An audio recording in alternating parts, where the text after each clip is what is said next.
If you run digital advertising campaigns in a number of different channels, or even a handful of different campaigns or advertising types within a single channel, one of the things that you're probably doing on a pretty frequent basis is making sure that you have your budget allocated correctly. Now, all advertisers are in this so that we can make more money. So it's important that we put our advertising budget behind the tactics and strategies that are generating the most output. We have lots of clients that ask us what the right budget allocation mix is across all of our different channels. And the problem is that answer is different for every single account.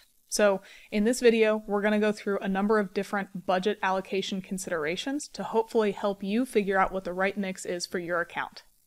As we're going through these considerations, I do want to call out that there are going to effectively be three groups of them. And that's going to be anybody who is starting a new account and hasn't had anything running yet and is just starting from scratch. Some of them are going to focus a little bit more on accounts that have been running for quite a while, or at least have been running for some amount of time. They're not brand new. And some of the other considerations are just overall marketing strategy related. Doesn't really have any impact whether your accounts are brand new, if they've been running for a while.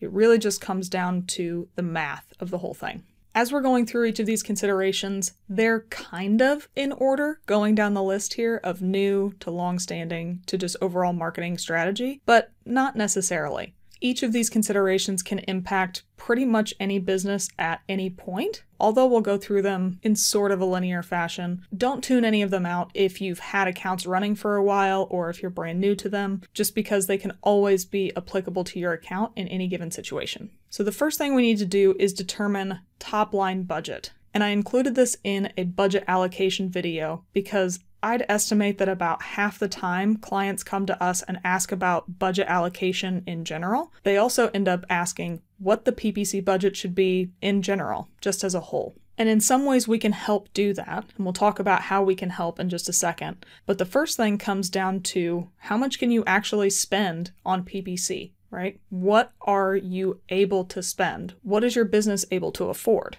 And that brings in a number of different pieces here. So the first is just going to be business financial data. If you are a small business and you only have maybe an additional $1,000 a month to allocate to any sort of marketing efforts, then $1,000 a month is your top line budget. Maybe you have less than that, maybe you have more than that, but in situations where your business finances are determining how much you can spend, it's really important to pay attention to that. I'd pretty much never suggest that any business spends more than they can afford on advertising, because that just leads down a really slippery slope of trying to get extra performance out of a budget, and it leads to a lot of different stressful conversations.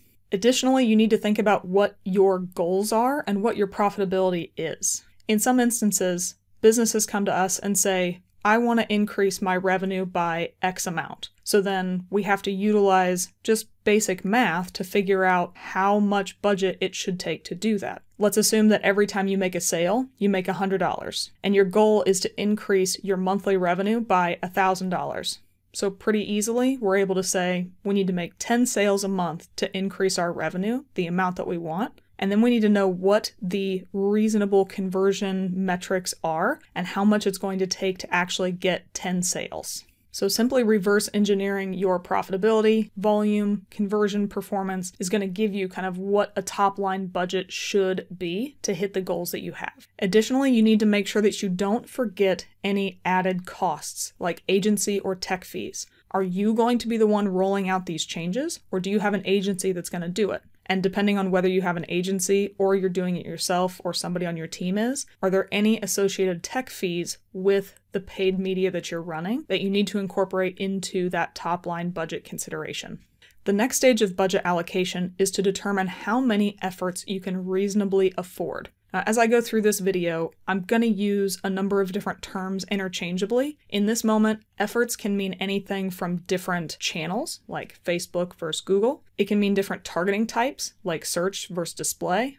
It can mean different campaigns, like brand versus non-brand. It can mean different geographies, maybe the US versus Europe. something along those lines. We need to determine effectively how many line items we need to allocate budget for, and there's going to be different considerations to determine how much you can actually afford. The first is, what is your top line budget? We already talked about trying to calculate that, or at least come up with some sort of a number, and that number will be an indicator as to how many efforts you can afford.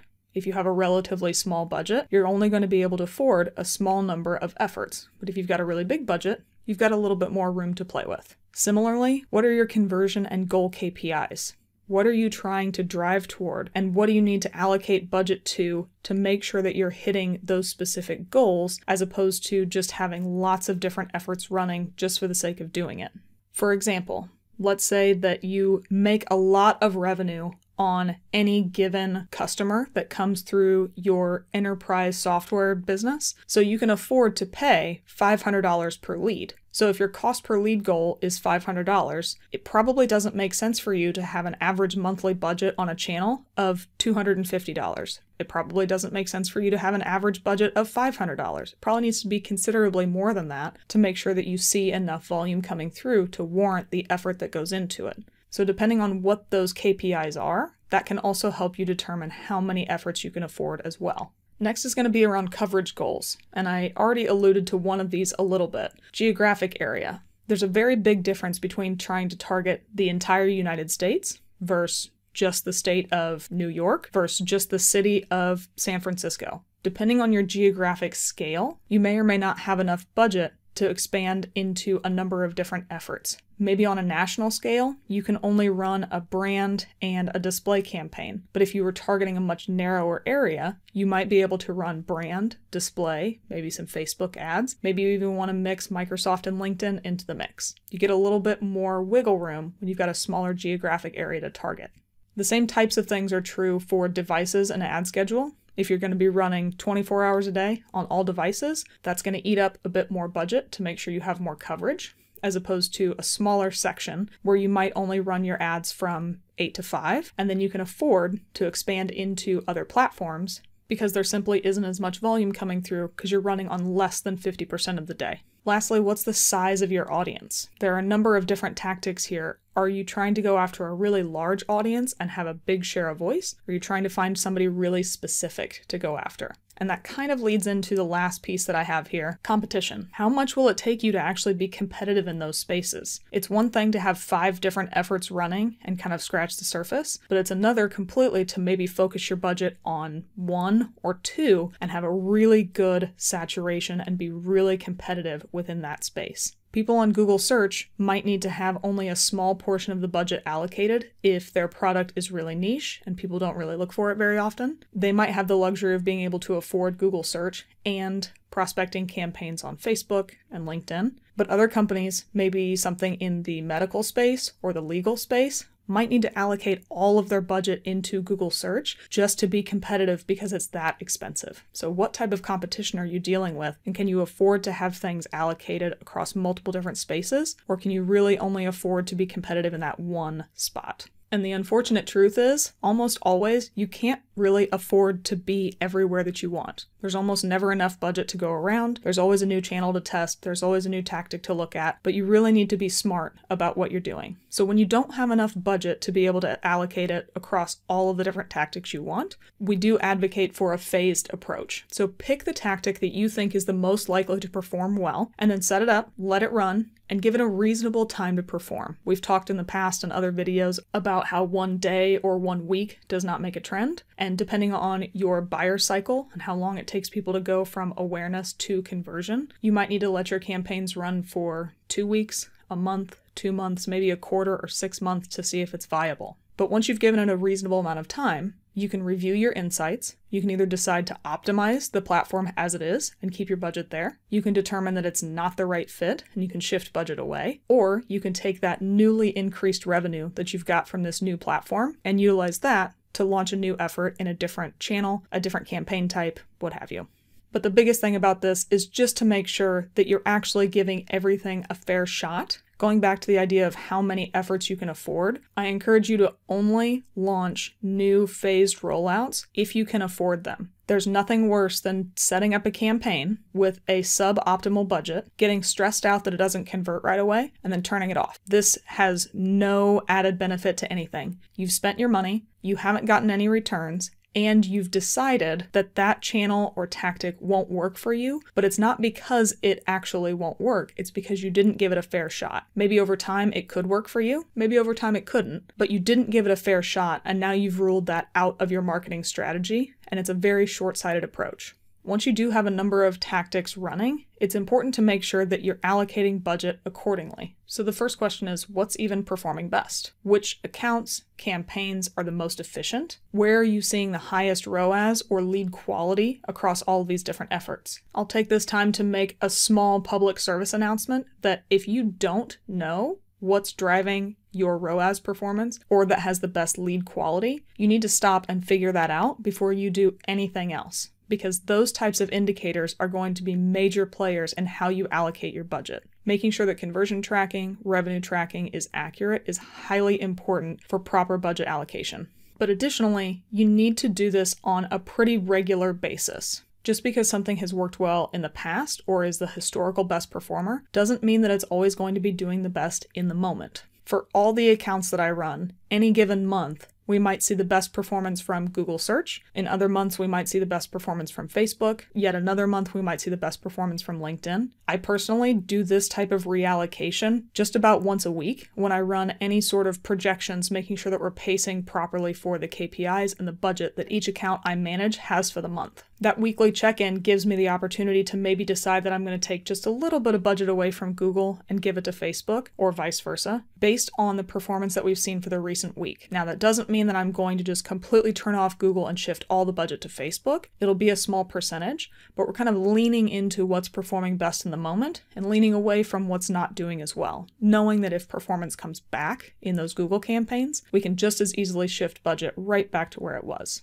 The other thing I want you to think about is, are you gaining any other benefits other than conversions and sales? A lot of companies that we talk to are only using PPC to drive as much revenue or as many high-quality leads as possible. And while I'm certainly not advocating for you to spend your entire budget on things that are unprofitable, we need to also make sure that we're not being short-sighted and pay attention to other benefits that we're getting outside of just those sales. The biggest one being that we don't always want to rob the bottom of the funnel. Brand and retargeting campaigns are wonderful. They are people who already know who you are, they've already been to the site, they pretty much always have the highest returns, they have the highest lead quality, but they don't drive new users to your business. You're only taking a small portion of people out there and squeezing as much profitability out of them as you can. Now, while I think that's a good thing, you still need to drive additional users to your business. So allocate some funds to brand and retargeting. It might even be upwards of half or maybe 75% of your budget. But don't forget that you need to also have prospecting in mind.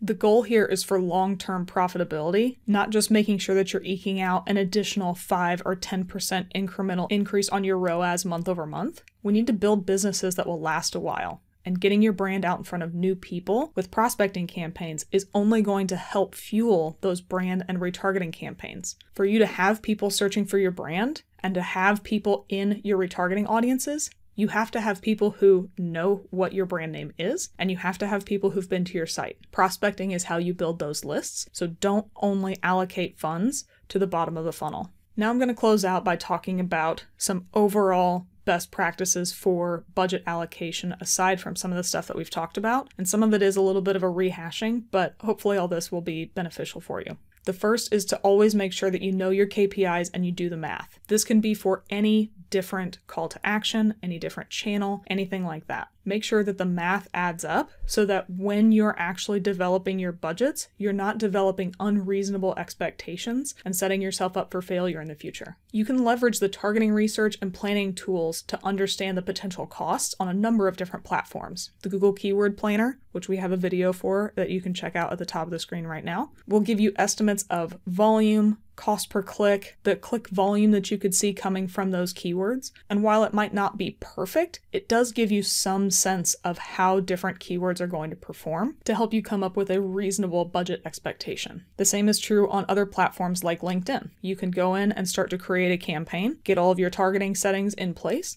then LinkedIn will tell you how big that audience is, and then the estimated click-through rate that you might see, and the estimated cost per click that you might see from that audience. So there's a number of tools that might not be perfect, but you can at least be in the ballpark of knowing what a reasonable budget would be.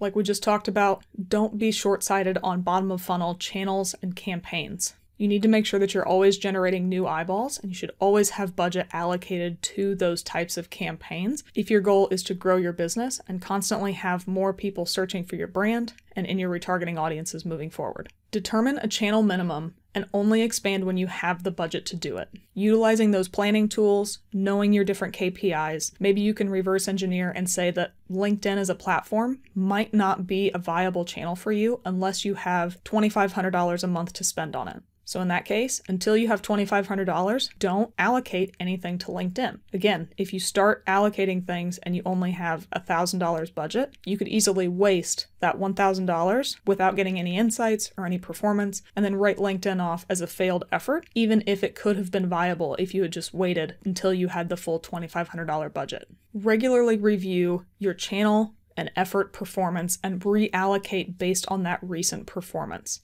As I mentioned, I do this once a week for the in-channel conversion performance, but I also work with a lot of lead generation campaigns, and the sales cycles can be pretty long for those. So on a monthly, quarterly, semi-annual basis, I'll also take a look at the cost per customer or revenue return from those efforts, and then work on reallocating budget based on the actual profitability, not just the in-channel conversion performance.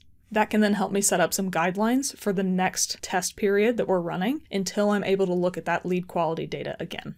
Now, one hesitation I hear from people with this allocating your budget and being flexible is sometimes the finance department is who determines what the budgets are. They say we have $10,000 for Google, we have $5,000 for Facebook, and we have $2,000 for LinkedIn. That is always a battle that I'm going to fight if the data suggests that that shouldn't be the budget allocation. You might be surprised to hear this, but financial budget allocation can also change. It might take cutting through a little bit more red tape than you're used to. People might get frustrated with you, but when you can point out in the data why you need to reallocate budget and why things will be more profitable if you do it that way, any financial person worth their salt will be willing to listen and work with you on developing a timescale of how long you can have budgets reallocated and try and get a little bit more flexible across all the different efforts that you're trying to run. And lastly, if you can, always keep some budget allocated for testing.